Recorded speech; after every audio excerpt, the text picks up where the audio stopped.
ಬಂಧುಗಳೇ, ಜೈ ಭೀಮ್, ನಮ ಬುದ್ಧಾಯ. ನಾನು ನಿಮ್ಮ ಹರ ಮಹೇಶ್. ಇವತ್ತು ಲೈವ್ ಬಂದಿರತಕ್ಕಂಥ ಉದ್ದೇಶವನ್ನು ಕಳೆದ 1 ಗಂಟೆ ಹಿಂದೆ ಒಂದು ಪೋಸ್ಟ್ ಹಾಕಿದ್ದೆ, ನಾನು ಲೈವ್ ಬರ್ತೀನಿ ಅಂತ.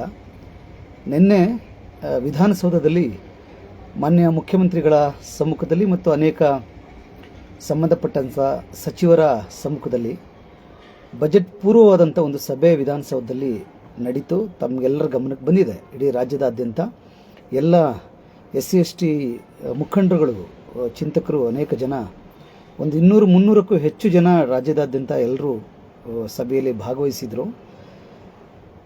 ಬಟ್ ಸಭೆಯಲ್ಲಿ ತುಂಬ ಗುರುತರವಾದಂಥ ವಿಚಾರಗಳು ಚರ್ಚೆ ಆಗಲಿಲ್ಲ. ಪ್ರತಿ ಸಲ ಹೀಗೆ ಆಗುತ್ತೆ ಅಂತ ಪ್ರತಿ ಸಲ ಹೋದವರು ಕೂಡ ಹೇಳ್ತಾ ಇದ್ರು.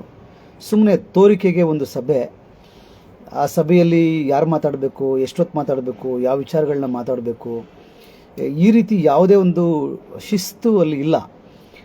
ಯಾರು ಬೇಗ ಬರ್ತಾರೋ ಅವ್ರಿಗೆ ಕುರ್ಚಿ, ಲೇಟಾಗಿ ಬಂದವರು ನಿಂತ್ಕೋಬೇಕು. ಅಫ್ಕೋರ್ಸ್ ಆಮೇಲೆ ಸಭೆಯಲ್ಲಿ ಏನೇನು ಒಟ್ಟು ಒಂದು ಬಜೆಟ್ ಪೂರ್ವ ಸಭೆ ಅಂದರೆ ಅದು ಹೇಗಿರಬೇಕು ಅನ್ನೋದೇ ಸರ್ಕಾರಕ್ಕೆ ಐಡಿಯಾ ಇದ್ದಂಗಿಲ್ಲ. ಅಥವಾ SC/STಗಳನ್ನ ಸುಮ್ಮನೆ ಕರೆದು ಜಾತ್ರೆ ಮಾಡಿ, ದೊಂಬಿ ಮಾಡಿ, ಒಂದಷ್ಟು ಕೇಳಿಸ್ಕೊಂಡು, ನಿಮ್ಮನ್ನು ಕರೆದಿದ್ವಲ್ಲ, ನಿಮ್ಮನ್ನು ಕೇಳಿಸ್ಕೊಂಡ್ವಲ್ಲ, ನಿಮ್ಮನ್ನು ಕರೆದು ಕೇಳಿಸ್ಕೊಂಡು ಆನಂತರ ತಾನೇ ನಾವು ಇದನ್ನೆಲ್ಲ ಮಾಡಿದ್ದೀವಿ ಅಂತ ಹೇಳಲಿಕ್ಕೆ ತೋರಿಕೆಗೆ ಸಭೆ ಮಾಡ್ತಾ ಇದ್ದೀರೇನೋ ಅಂತ ಅನ್ನಿಸ್ತು ನನಗೆ ಹೋದಾಗ. ಮತ್ತು ಅಲ್ಲಿ ಹೋಗೋರು ಕೂಡ ತುಂಬ ಅನೇಕ ಜನ ಹಿರಿಯ ಮುಖಂಡರುಗಳು, ಮತ್ತು ಕಳೆದ 20-30 ವರ್ಷಗಳಿಂದ ಚಳವಳಿಯಲ್ಲಿ ಕೆಲಸ ಮಾಡ್ತಾ ಇರ್ತಕ್ಕಂಥವ್ರು, ಯುವ ನಾಯಕರುಗಳು ಎಲ್ಲರೂ ಕೂಡ ಅದರಲ್ಲಿ ಭಾಗವಹಿಸಿರ್ತಾರೆ. ಆ್ಯಕ್ಚುಲಿ ಒಂದು ವೆರಿ ಗುಡ್ ಕಾನ್ಸೆಪ್ಟ್ ಅದು. ಸರ್ಕಾರ ಯಾವುದೇ ಪಕ್ಷದಿದ್ದರೂ ಕೂಡ ಅವರು ಕರ್ನಾಟಕ ಸರ್ಕಾರ ಎಲ್ರಿಗೂ ಸಂಬಂಧಪಟ್ಟವರು. ಗೆಲ್ಲೋ ತನಕ ಇವರು Congress MLA, BJP MLA, Congress ಸರ್ಕಾರ, BJP ಸರ್ಕಾರ ಗೆದ್ದ ಮೇಲೆ ಅದು ನೇರವಾಗಿ ಕರ್ನಾಟಕ ಸರ್ಕಾರ. ಹಾಗಾಗಿ ಅವ್ರ ಪಕ್ಷದವ್ರಿಗೆ ಅಥವಾ ಬೇರೆ ಪಕ್ಷದವ್ರಿಗೆ, ಅವ್ರಿಗೆ ಓಟ್ ಹಾಕಿದವ್ರಿಗೆ, ಓಟ್ ಹಾಕದೇ ಇರೋರಿಗೆ ಎಲ್ರಿಗೂ ಕೂಡ ಉತ್ತರದಾಯಿತ್ವ ಅಂದರೆ ಸಂಬಂಧಪಟ್ಟದ್ದು ಸರ್ಕಾರ. ಹಾಗಾಗಿ ಪ್ರತಿಯೊಬ್ಬರನ್ನು ಕರೆದು ಸಭೆ ಮಾಡ್ತಕ್ಕಂಥದ್ದು, ಸಲಹೆಗಳನ್ನ ಪಡ್ಕೊಳ್ತಕ್ಕಂಥದ್ದು ಭಾಳ ಉತ್ತಮವಾದಂಥ ಒಂದು ಪ್ರಕ್ರಿಯೆ. ಆದರೆ ಅದು ಡಿಸಿಪ್ಲಿನ್ ಆಗಿ ಆಗದೇ ಇರತಕ್ಕಂಥ ರೀತಿಯಲ್ಲಿ ನೋಡ್ಕೊಳ್ತಕ್ಕಂಥದ್ದು ಕೂಡ ಆಳುವವರ ಹುನ್ನಾರ ಇರ್ಬೋದೇನೋ ಅಂತ ನಿನ್ನೆ ಸಭೆಯಲ್ಲಿ ಭಾಗವಹಿಸಿದಾಗ ಅನ್ನಿಸ್ತು. ಸಾಮಾನ್ಯವಾಗಿ ಸಭೆ ಹೇಗಿರಬೇಕು ಅಂದರೆ, ಮುಂಚಿತವಾಗಿಯೇ ಇಂಥ ದಿನ ಸಭೆ ಇದೆ, ನೀವು ಏನೇನು ಸಲಹೆಗಳನ್ನ ಕೊಡ್ತೀರಿ ಅದನ್ನು ಬರಹ ರೂಪದಲ್ಲಿ ನೀವು ಇಷ್ಟನೇ ದಿನದೊಳಗಡೆ ಅದು ವಿಧಾನಸೌಧಕ್ಕೆ ತಲುಪೋ ರೀತಿಯಲ್ಲಿ ಕೊಡಬೇಕು. ಮತ್ತು ಪ್ರತಿ ಸಂಘಟನೆಯಿಂದ ಒಬ್ಬೊಬ್ಬರು ಎದ್ದು ನಿಂತ್ಕೊಂಡು, ಒಬ್ಬರ ನಂತರ ಒಬ್ಬರು ಯಾರು ಮೊದಲು ತಂದು ಕೊಟ್ಟಿರ್ತಾರೋ, ಆಮೇಲೆ ನಿರ್ದಿಷ್ಟವಾದ ಅಂಶಗಳು, ನಿರ್ದಿಷ್ಟವಾದ ಸಮಯ, 5 ನಿಮಿಷದಲ್ಲಿ ನಿಮ್ಮ ವಿಚಾರವನ್ನು ಹೇಳಬೇಕು. ಮತ್ತು ಬೇರೆಯವರು ಹೇಳಿದ ವಿಚಾರವನ್ನು ರಿಪೀಟ್ ಮಾಡಬಾರ್ದು. ಈ ರೀತಿಯ ಒಂದು ಮಾನದಂಡವನ್ನು ಇಟ್ಕೊಂಡು 200 ಜನನೇ ಕರೀಲಿ, 300 ಜನನೇ ಕರೀಲಿ, ಮುಂಚಿತವಾಗಿ ನಿಮ್ಮ ಅಹವಾಲುಗಳಲ್ಲ, ಇದು ಸಲಹೆಗಳು ಅಥವಾ ಬೇಡಿಕೆಗಳು ಅಥವಾ ಏನು ಆಗಬೇಕು, ಏನು ಆಗಬಾರ್ದು ಅಂತಕ್ಕಂಥದ್ದು ನೀವು ಕೊಡ್ರಿ ಅಂತ ಮೊದಲು ಕಲೆಕ್ಟ್ ಮಾಡಬೇಕು. ಮುಂದಿನ ವರ್ಷದಿಂದನಾದ್ರೂ ಬಹುಶಃ ಇದನ್ನು ಸರ್ಕಾರ ಮಾಡಲಿ ಅಂತ ನಾವು ಈ ಮೂಲಕ ಆಗ್ರಹ ಪಡಿಸ್ತೀವಿ. ಮತ್ತು ಹೀಗೆ ಆಗಬೇಕಿದು. ನೀವು 7ನೇ ತಾರೀಕು, ಈಗ ಮಾರ್ಚ್ 7ನೇ ತಾರೀಕು ಬಜೆಟ್ ಮಂಡನೆ ಆಗ್ತಾ ಇದೆ ಅಂದರೆ, ನಿನ್ನೆ 18ನೇ ತಾರೀಕು ಮೀಟಿಂಗ್ ಕರೆದಿದ್ದೀರಿ. 10ನೇ ತಾರೀಕು ಒಳಗಡೆ ಕರ್ನಾಟಕ ರಾಜ್ಯದ SC/ST ಸಂಘಟನೆಗಳ ಮುಖಂಡರುಗಳು, ಚಿಂತಕರು ಈ ಮುಂದಿನ ಬಜೆಟಲ್ಲಿ ನೀವು ಏನು ನಿರೀಕ್ಷೆ ಮಾಡ್ತಾ ಇದ್ದೀರಿ, ಏನನ್ನ ಇನ್ಕ್ಲೂಡ್ ಮಾಡಬೇಕು ಅಂತಕ್ಕಂಥದ್ದನ್ನು ಪಾಯಿಂಟ್ ವೈಸು ನಮಗೆ ಕೊಡ್ರಿ ಅಂತ ಹೇಳಿ, ಬಂದದ್ದನ್ನು ರಿಜಿಸ್ಟರ್ ಥರ ಮೇಂಟೈನ್ ಮಾಡಿಕೊಂಡು ಮೀಟಿಂಗ್ ಬರ್ತಿದ್ದಂಗೆ ಮೊದಲನೇವರು ಇವರು ಮಾತಾಡಿ, ನೀವು ನಿಮ್ಮ ಪಾಯಿಂಟ್ಗಳನ್ನ ಮಾತಾಡಿ, ಇದು ರಿಪೀಟ್ ಆಗದೆ. ಮತ್ತು ಪ್ರತಿಯೊಬ್ಬರು ಆ ರೀತಿ ಸಭೆ ಆಗಿದ್ದಿದ್ರೆ ಬಹುಶಃ ಎಲ್ರಿಗೂ ಮಾತಾಡ್ಲಿಕ್ಕೆ ಅವಕಾಶ ಸಿಗ್ತಾ ಇತ್ತು, ಪಾಯಿಂಟ್ಸ್ಗಳು ರಿಪೀಟ್ ಆಗ್ತಾ ಇರಲಿಲ್ಲ, ಮತ್ತು ಎಲ್ಲರೂ ಎಲ್ಲವನ್ನು ಕೇಳಿಸ್ಕೊಳ್ಳೋರು, ಏನಾದರೂ ಒಂದು ಔಟ್ಪುಟ್ಸು ಹೊರಗಡೆ ಬರ್ತಾ ಇತ್ತು. ಬಟ್ ಅದು ಹಂಗೆ ಆಗಲಿಲ್ಲ. ಆ ಸಭೆ 1% ಕೂಡ ನಿನ್ನೆ ಸಭೆ ಸಕ್ಸಸ್ ಆಗಲಿಲ್ಲ. ಮಾತಾಡೋದು ಸಿಕ್ಕದೆ, ಅವಕಾಶ ಸಿಕ್ಕೋದೇ ಭಾಳ ದುಸ್ತರ ಆಗೋಯ್ತು. ಎಲ್ಲರೂ ವಿಚಾರವನ್ನು ಮಂಡನೆ ಮಾಡುವಾಗಲೂ ಕೂಡ ಅದು ಡಿಸಿಪ್ಲಿನ್ ಆಗಿರಲಿಲ್ಲ. ಎಲ್ಲರೂ ಮಾತಾಡ್ತಾ ಇದ್ರು. ಯಾರು ಮಾತಾಡ್ತಾ ಇದ್ದಾರೆ ಅನ್ನೋದಕ್ಕಿಂತ ಹೆಚ್ಚಾಗಿ ನಾವು ಮಾತಾಡೋದನ್ನೇ ಅವರು ಮಾತಾಡ್ತಾ ಇದ್ದಾರೆ ಎಂದಾಗ ನಾವು ಕೇಳಿಸ್ಕೋಬೇಕು ಅನ್ನೋ ಥರದ್ದೂ ಕೂಡ ಇರಲಿಲ್ಲ. ನಾವು ಮಾತಾಡೋದು ಬೇಡವಾ ಅನ್ನೋ ಥರದಲ್ಲಿ ಇತ್ತು. ಬಟ್ ಅದನ್ನು ಸರ್ಕಾರನೇ ಅಥವಾ ಪ್ಲ್ಯಾಂಡ್ ಆಗಿ ಈ ಥರ ಮಾಡ್ತೇನೋ ಅಂತ ನನಗೆ ಅನ್ನಿಸ್ತಾ ಇತ್ತು. ಇವರು ಒಂಥರ ಸಭೆ ಕರೆದಂಗೆ ಆಗಬೇಕು, ಬಟ್ ಅಲ್ಲೇನು ಚರ್ಚೆ ಆಗಬಾರ್ದು ಗಂಭೀರವಾಗಿ ಅನ್ನೋ ಥರದಕ್ಕೆ ಕರೆದಿದ್ದಾರೇನೋ ಅಂತ ಅನ್ನಿಸ್ತು. ಮತ್ತು ಅದರ ನಂತರ OBCಗಳ ಸಭೆ ಆಯಿತು ಅಂತ ಗೊತ್ತಾಯಿತು. ಭಾಳ ಡಿಸಿಪ್ಲಿನ್ಡ್ ಆಗಾಯಿತು ಅಂತ ಅಲ್ಲಿ ಭಾಗವಹಿಸಿದಂಥ ಅಥವಾ ಗಮನಿಸಿದಂಥ ಅಧಿಕಾರಿಗಳು ಹೇಳ್ತಾ ಇದ್ರು. ಮೊದಲನೇದಾಗಿ ದಯಮಾಡಿ ಮುಂದಿನ ಸಲ ನಿಮ್ಮ ದಲಿತ ಸಂಘಟನೆಗಳನ್ನು ಅಥವಾ SC/ST ಸಮುದಾಯದ ಮುಖಂಡರುಗಳನ್ನು ಸಭೆ ಕರೆಯೋಕ್ಕೆ ಮುಂಚೆ ಒಂದು 10 ದಿನ, ಒಂದು ವಾರ ಮುಂಚಿತವಾಗಿ ಅವರು ಬೇಡಿಕೆಗಳನ್ನು ಸಲ್ಲಿಸೋದನ್ನು ನೀವು ಮಾನದಂಡವನ್ನಾಗಿ ಇಟ್ಕೊಂಡು ಯಾರು ಬೇಡಿಕೆಯನ್ನು ಸಲ್ಲಿಸಿರ್ತಾರೋ ಅವ್ರಿಗೆ ಅಲ್ಲಿ ಮಾತಾಡಲಿಕ್ಕೆ ಪ್ರೆಸೆಂಟ್ ಮಾಡಲಿಕ್ಕೆ ಅವಕಾಶ ಕೊಟ್ಟಾಗ ಭಾಳ ಎಫೆಕ್ಟಿವ್ ಆಗುತ್ತೆ. ನಿಜವಾಗ್ಲೂ ಜೆನ್ಯೂನ್ ಆಗಿ ಸರ್ಕಾರಕ್ಕೆ ಇವರ ಸಲಹೆಗಳನ್ನ ಪಡ್ಕೊಳ್ಳೇಬೇಕು ಅನ್ನೋದು ಜೆನ್ಯೂನ್ ಆಗಿದ್ದರೆ ಈ ರೀತಿ ಕೆಲಸವನ್ನು ಮಾಡ್ತಾರೆ ಅಂತ ಹೇಳ್ತಾ, ವಿಶೇಷವಾಗಿ ಅಲ್ಲಿ ಮಾತಾಡಬೇಕಾಗಿದ್ದಂತೂ ಬಜೆಟಲ್ಲಿ ಅಲೋಕೇಶನ್ ಈ SC/ST ಸಮುದಾಯಗಳನ್ನು ಪ್ರಗತಿಗೊಳಿಸಲಿಕ್ಕೆ. ಇದು ಪ್ಯೂರ್ಲಿ SC/ST ಸಮುದಾಯಗಳನ್ನು ಆರ್ಥಿಕವಾಗಿ ಪ್ರಗತಿಗೊಳಿಸಲಿಕ್ಕೆ ಏನು ಮಾಡಬೇಕು ಅಂತ ಸಂವಿಧಾನದ ವಿಧಿಗಳು ಹೇಳೋದು ಏನು ಅಂತ ಹೇಳಿದ್ರೆ, ಈ ದೇಶದ ಶೋಷಿತ ಸಮುದಾಯಗಳನ್ನು ಆರ್ಥಿಕವಾಗಿ ಮೇಲೆತ್ತಕ್ಕೆ ನೀವು ಯಾವ ರೀತಿ ಸ್ಕೀಮ್ಗಳನ್ನ ಬೇಕಾದ್ರೂ ಹಾಕೋಬಹುದು ಅಂತ ಸಂವಿಧಾನದ ಅನೇಕ ಪರಿಚ್ಛೇದಗಳು ಹೇಳ್ತವೆ. ಸೊ ಆ ನಿಟ್ಟಿನಲ್ಲೇ SC/ST TSP ಸ್ಕೀಮ್ ಇಂಟ್ರೊಡ್ಯೂಸ್ ಆಗಿರೋದು. ಎಷ್ಟೋ ಜನ ಅಂದ್ಕೊಂಡಿರೋದು ಏನು ಅಂದರೆ, ಈ SC/ST TSP ಸ್ಕೀಮನ್ನು ಕರ್ನಾಟಕನೇ ಮೊದಲು ಇಂಟ್ರೊಡ್ಯೂಸ್ ಮಾಡಿದೆ, ಅದಕ್ಕೂ ಮುಂಚೆ ತೆಲಂಗಾಣದಲ್ಲೂ ಆಂಧ್ರದಲ್ಲಿ ಇಂಟ್ರೊಡ್ಯೂಸ್ ಮಾಡಿತ್ತಂತೆ, ಸರಿಯಾಗಿ ನಡೀತಾ ಇಲ್ವಂತೆ. ಕರ್ನಾಟಕದಲ್ಲಿ 2014ರಿಂದನೇ ಇದು ಇಂಪ್ಲಿಮೆಂಟ್ ಆಗಿದೆ ಅಂತ. ಬಟ್ ಅಕಾರ್ಡಿಂಗ್ ಟು ಕಾನ್ಸ್ಟಿಟ್ಯೂಷನ್, ಸಂವಿಧಾನದ ಪ್ರಕಾರ ವಿಶೇಷವಾದಂಥ ಯೋಜನೆಗಳನ್ನು ಏನು ಉಪಯೋಜನೆ ಅಂತ ಮಾಡಿದಾರಲ್ಲ SC/ST TSP, ಶೆಡ್ಯೂಲ್ಡ್ ಕ್ಯಾಸ್ಟ್ ಏನು ಸ್ಪೆಷಲ್ ಕಾಂಪೊನೆಂಟ್ ಪ್ಲ್ಯಾನ್ ಅಂತ ಏನಿದೆಯಲ್ಲ, ಅದು ಮಾಡಲಿಕ್ಕೆ ಸಂವಿಧಾನದಲ್ಲಿ ಅವಕಾಶ ಇದೆ ಮತ್ತು ಸಂವಿಧಾನದಲ್ಲಿ ನಿರ್ದೇಶನ ಇದೆ, ಅದನ್ನು ಹೀಗೆ ಮಾಡಬೇಕು ನೀವು ಅಂತ. ಅದಕ್ಕೊಂದು ಹೆಸರನ್ನ ಕೊಡಲಾಗಿದೆ SC/ST TSP ಅಂತ.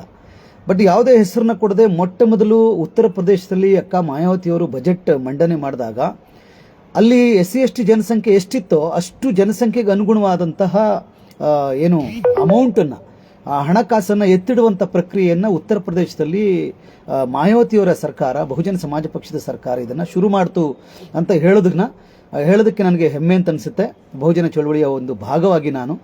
ಹಾಗಾಗಿ SC/ST TSPಯ ಅಂದರೆ ದಲಿತರ ಅಥವಾ SC/STಗಳ ಜನಸಂಖ್ಯೆಗೆ ಅನುಗುಣವಾಗಿ ಒಂದಷ್ಟು ಆ ಸೈಜಬಲ್ ಅಮೌಂಟನ್ನು ಮೀಸಲಿರಿಸ್ತಕ್ಕಂಥ ಪ್ರಕ್ರಿಯೆ ಉತ್ತರ ಪ್ರದೇಶದಲ್ಲಿ ಆರಂಭ ಆಯಿತು.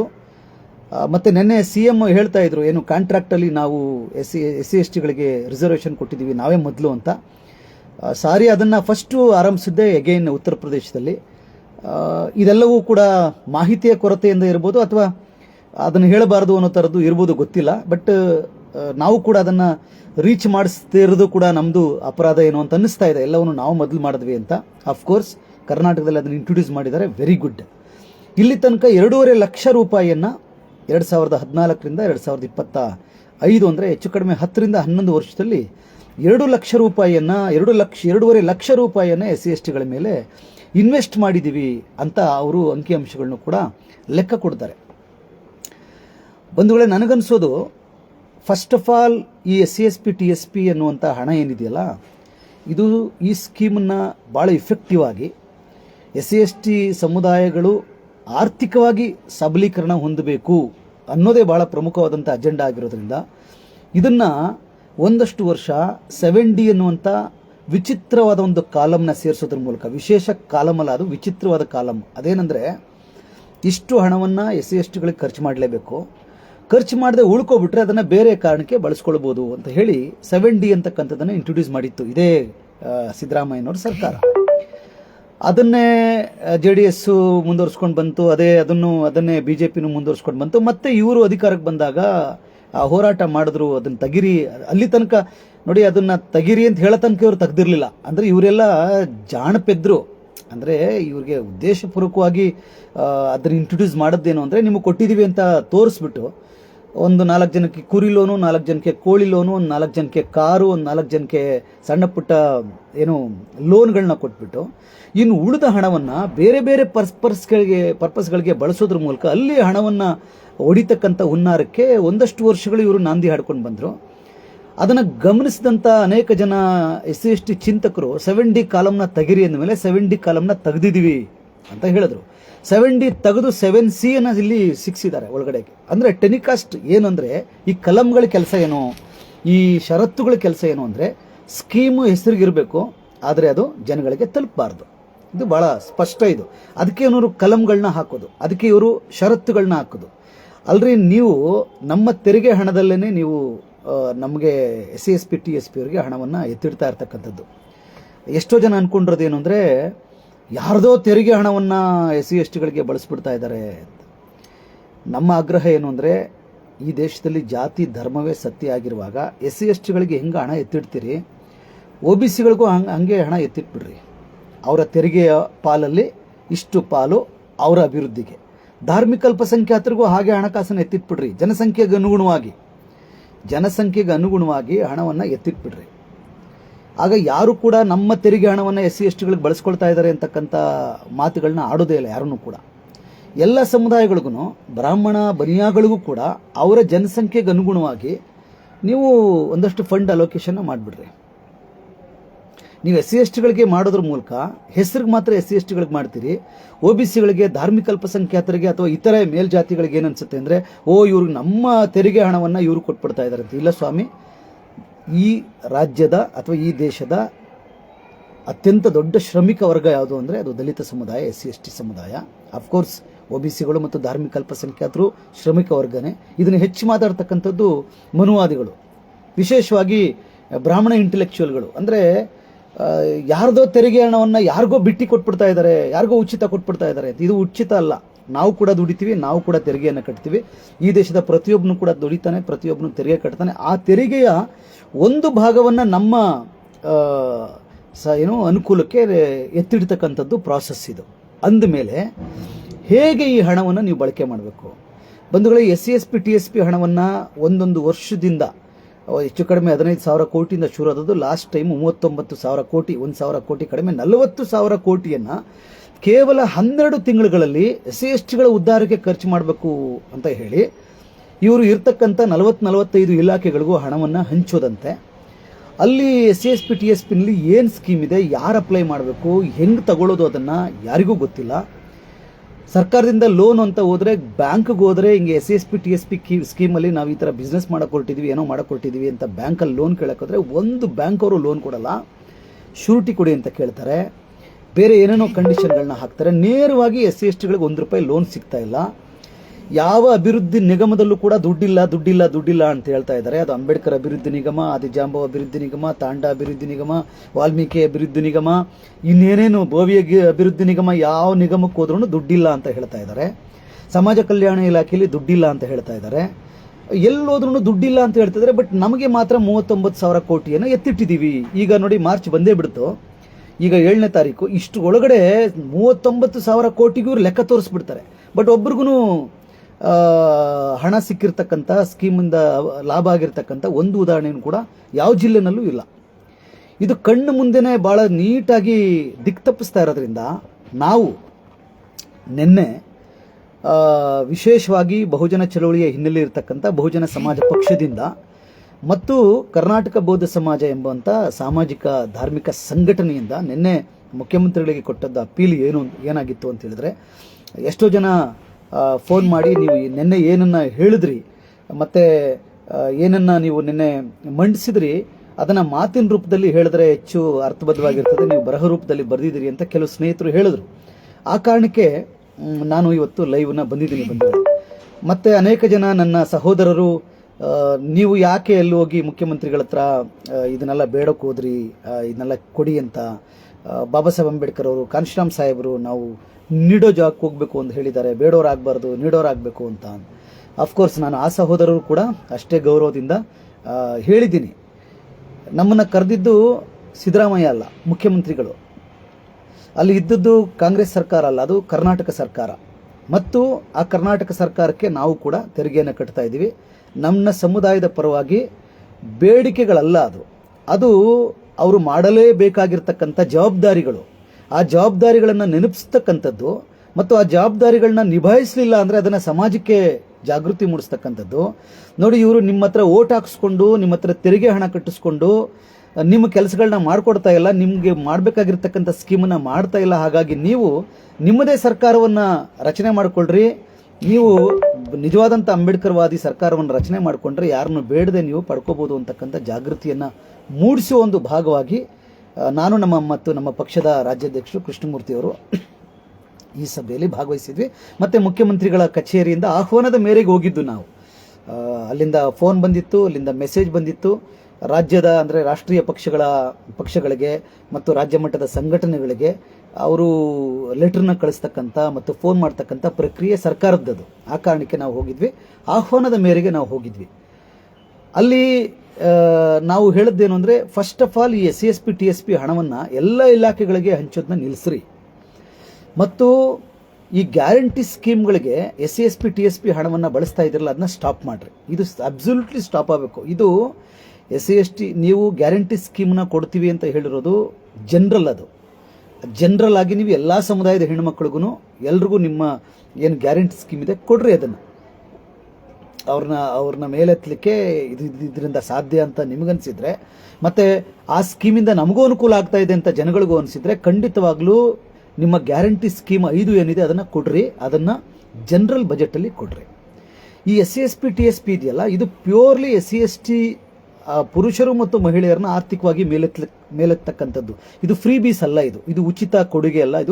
ಇದೊಂಥರ ಏನು ಗ್ಯಾರಂಟಿ ಸ್ಕೀಮ್ ಅಂಡರಲ್ಲಿ ಬರಬಾರ್ದು. ಇದು SC/ST TSP ಹಣವನ್ನು 46 ಇಲಾಖೆಗಳಿಗೂ ಹಂಚಿ, ಎಷ್ಟೋ ಇಲಾಖೆಗಳಲ್ಲಿ SC/ST ಜನ ಹೋಗಿ ಯಾವ ಸ್ಕೀಮ್ಗೆ ಹೆಂಗೆ ಅಪ್ಲಿಕೇಶನ್ ಹಾಕಬೇಕು ಅಂತ ಗೊತ್ತಿಲ್ಲದೆ ಇರೋದು ಕೂಡ ನಿಮ್ಗೆ ಅರ್ಥ ಆಗಿದೆ, ಸರ್ಕಾರದವ್ರಿಗೆ ಅರ್ಥ ಆಗಿದೆ. ಅದಕ್ಕೆ ನಮ್ಮ ಬೇಡಿಕೆ ಏನು ಅಂದರೆ, ಬಂಧುಗಳೇ, ಈ SC/ST ಸಮುದಾಯವನ್ನು ಅಥವಾ ಯಾವುದೇ ಶೋಷಿತ ಸಮುದಾಯವನ್ನು ಆರ್ಥಿಕವಾಗಿ ಮೇಲೆತ್ತಬೇಕು ಅಂದರೆ ಒಟ್ಟು ಹಣವನ್ನು ಒಂದು 5 ಕ್ಷೇತ್ರಗಳಿಗೆ ಮಾತ್ರ ನೀವು ವ್ಯಯ ಮಾಡಿರಿ. ನಿಮ್ಮ ಎಲ್ಲ 7D 7C ಕಾಲಮ್ಗಳನ್ನೆಲ್ಲ ತೆಗೆದಾಕ್ರಿ, ಷರತ್ತುಗಳನ್ನೆಲ್ಲ ತೆಗೆದಾಕ್ರಿ. SC/ST TSP ಹಣವನ್ನು, ಒಟ್ಟು ಹಣವನ್ನು ಒಂದು ಅಂಬೇಡ್ಕರ್ ಅಂಬೇಡ್ಕರ್ ಹಣಕಾಸು ನಿಗಮ ಅಂತ ಮಾಡಿರಿ. ಯಾಕೆಂದರೆ ಯಾವ ರಾಷ್ಟ್ರೀಕೃತ ಬ್ಯಾಂಕ್ಗಳಲ್ಲೂ ಕೂಡ SC/STಗಳಿಗೆ ಲೋನನ್ನು ಕೊಡ್ತಾ ಇಲ್ಲ. ನೀವು ಸ್ಕೀಮ್ ಇದೆ ಅಂದರೂ ಕೊಡ್ತಾ ಇಲ್ಲ. ನೀವು ಸರ್ಕಾರದವರು ಆದ್ರೂ ಕೊಲೆಟ್ರಲ್ ಕೊಡ್ತೀರಾ ಸಮಾಜ ಕಲ್ಯಾಣ ಇಲಾಖೆಯಿಂದ, ಅದನ್ನು ಕೂಡ ನೀವು ಕೊಡೋದಿಲ್ಲ, ಅಂದರೆ ಗ್ಯಾರಂಟಿ ಕೊಡೋದಿಲ್ಲ. ಹಾಗಾಗಿ ನಮ್ಮ ಡಿಮ್ಯಾಂಡ್ ಏನು ಅಂದರೆ, ಒಟ್ಟು ಹಣವನ್ನು ಹೇಗೆ ಕರ್ನಾಟಕ ಫೈನಾನ್ಸ್ ಕಾರ್ಪೊರೇಷನ್ ಅಂತ ಇದೆಯೋ ಜನರಲ್ ಬಜೆಟ್ಗೆ, ಹಾಗೆ SC/ST TSP ಬಜೆಟನ್ನು ಇಂಪ್ಲಿಮೆಂಟ್ ಮಾಡಲಿಕ್ಕೆ ಒಂದು ಬಾಬಾ ಸಾಹೇಬ್ ಅಂಬೇಡ್ಕರ್ ಹಣಕಾಸು ನಿಗಮ, ಅಂಬೇಡ್ಕರ್ ಫೈನಾನ್ಸ್ ಕಾರ್ಪೊರೇಷನ್ ಅಂತ ಮಾಡಿ ನೀವು 40,000 ಕೋಟಿಯನ್ನು ತಗೊಂಡೋಗ್ರಿ, ನಮ್ಮ ಬ್ಯಾಂಕಲ್ಲಿ ಇಟ್ಬಿಟ್ರಿ. ನಮ್ಮ ಹಣ ಇಟ್ಬಿಟ್ಟು ಅದನ್ನು 5 ವಿಭಾಗಗಳಿಗೆ ಖರ್ಚು ಮಾಡಿರಿ. ಮೂಲಭೂತವಾಗಿ ಮೊದಲನೇದಾಗಿ SC/STಗಳಿಗೆ education, English medium, international level, free and residential, ಹೆಣ್ಮಕ್ಳಿಗೆ ಗಂಡು ಮಕ್ಕಳಿಗೆ ಪ್ರತಿ ತಾಲೂಕು ಮತ್ತು ಜಿಲ್ಲಾ ಕೇಂದ್ರಗಳಲ್ಲೂ ಈ ನೋಡ್ರಿ 5 ಭಾಗ ಅಂದರೆ ಈ ವರ್ಷ 2025-26ಕ್ಕೆ ಬಹುಶಃ 50,000 ಕೋಟಿ ಇವರು ಲೆಕ್ಕ ಕೊಡ್ತಾರೆ ನಮಗೆ, ಹೆಚ್ಚು ಕಡಿಮೆ 45ರಿಂದ 50,000 ಕೋಟಿ, ಅಂದಾಜು 50,000 ಕೋಟಿ ಅಂತ ಅಂದ್ಕೊಳ್ರಿ. 50,000 ಕೋಟಿಯಲ್ಲಿ 10,000 ಕೋಟಿ ಹಣವನ್ನು ಕೇವಲ ಶಿಕ್ಷಣಕ್ಕೆ ಖರ್ಚು ಮಾಡಿರಿ. ಹೆಂಗೆ ಶಿಕ್ಷಣಕ್ಕೆ ಖರ್ಚು ಮಾಡಬೇಕು ಅಂತಂದರೆ, ಪ್ರತಿ ತಾಲೂಕು ಮತ್ತು ಜಿಲ್ಲಾ ಕೇಂದ್ರಗಳಲ್ಲಿ ಒಬ್ಬ ವ್ಯಕ್ತಿ SC/ST ವ್ಯಕ್ತಿ ಯಾವ ಶಾಲಾ ಕಾಲೇಜಿಗೆ ಸೇರೋಕ್ಕೆ ಇಚ್ಛಿಸ್ತಾನೋ, ಅದು ಪ್ರಿ KG ಇಂದ ಹಿಡ್ಕೊಂಡು PG ತನಕ, ಅದು ಇಂಜಿನಿಯರಿಂಗ್, ಮೆಡಿಕಲ್ ಇರ್ಬೋದು, ಫಾರಿನಲ್ಲಿ ಹೋಗಿ PhD ಮಾಡ್ಕೊಂಡು ಬರೋದಿರ್ಬೋದು, ಪ್ರತಿಯೊಂದು ಅಡ್ಮಿಷನ್ಗೆ ಯೋಗ್ಯತೆಯನ್ನು ಗಿಟ್ಟಿಸ್ಕೊಳ್ಳೋದು ಮಾತ್ರ ವಿದ್ಯಾರ್ಥಿ ಕೆಲಸ ಆಗಿರಬೇಕು. ಆಮೇಲೆ ಅದರ ಫೀಸು ವಗೈರೆ 1 ರೂಪಾಯಿನೂ ಕೂಡ ಜನಗಳಿಂದ ಕಟ್ಟಿಸ್ದೇನೆ ಸಂಪೂರ್ಣವಾಗಿ ಸರ್ಕಾರ ಆ ಹಣವನ್ನು ಭರಿಸಬೇಕು ಅಂತಕ್ಕಂಥದ್ದು. ಯಾವುದೇ ಗೌರ್ಮೆಂಟ್ ಇರಲಿ ಪ್ರೈವೇಟ್ ಇರಲಿ, ಅಲ್ಲಿ ಸೀಟನ್ನು ಗಿಟ್ಟಿಸ್ಕೊಳ್ತಿದ್ದಂಗೆ ಅಲ್ಲಿಗೆ ಸಂಪೂರ್ಣವಾದಂಥ ಫೀಸನ್ನು ಕಟ್ಟಬೇಕು ಒಂದು. ಅಥವಾ ತಾಲೂಕು ಮತ್ತು ಜಿಲ್ಲಾ ಕೇಂದ್ರಗಳಲ್ಲಿ ವಿಶೇಷವಾಗಿ SC/STಗಳಿಗೆ ರೆಸಿಡೆನ್ಷಿಯಲ್ ಸ್ಕೂಲು ಕಾಲೇಜಿನ ನೀವು ಸ್ಥಾಪನೆ ಮಾಡಿ. ಅದನ್ನು ಸ್ಥಾಪನೆ ಮಾಡೋಕ್ಕೆ 10,000 ಕೋಟಿ ಏನು ಕಡಿಮೆ ಅಮೌಂಟ್ ಅಲ್ಲ. ನೀವು ಸುಮ್ಮನೆ ಯೋಚನೆ ಮಾಡಿ, 1 ವರ್ಷ 10,000 ಕೋಟಿ ರೂಪಾಯಿಯನ್ನು ಅಲ್ಲಿಗೆ ಹಾಕಿದ್ರೆ ಬಂಡವಾಳ ಹಾಕಿದ್ರೆ ಒಬ್ಬ ವಿದ್ಯಾರ್ಥಿನೂ ಕೂಡ ಹಣ ಇಲ್ಲ ಅಂತ ಮೆಡಿಕಲ್ ಸೀಟಿಂದ, ಇಂಜಿನಿಯರಿಂಗ್ ಸೀಟಿಂದ, MBA ಇಂದ, PhD ಇಂದ ಮಿಸ್ ಆಗಲಿಕ್ಕೆ ಸಾಧ್ಯನೇ ಇಲ್ಲ. ಮತ್ತು ಯಾರೂ ಕೂಡ ಫೇಲ್ ಆಗಲ್ಲ, ಯಾರು ಕೂಡ ಡ್ರಾಪ್ಔಟ್ಸ್ ಆಗೋದಿಲ್ಲ, ತಂದೆ ತಾಯಿಗಳಿಗೆ ಹೊರೆ ಆಗೋದಿಲ್ಲ. ರೆಸಿಡೆನ್ಷಿಯಲ್ ಹಾಸ್ಟೆಲ್ ಇರ್ತದೆ, ಒಳ್ಳೆ ಊಟ, ಒಳ್ಳೆ ಲೈಬ್ರರಿ, ಒಳ್ಳೆ ಆಟ ಆಡೋಕ್ಕೆ ಗ್ರೌಂಡು.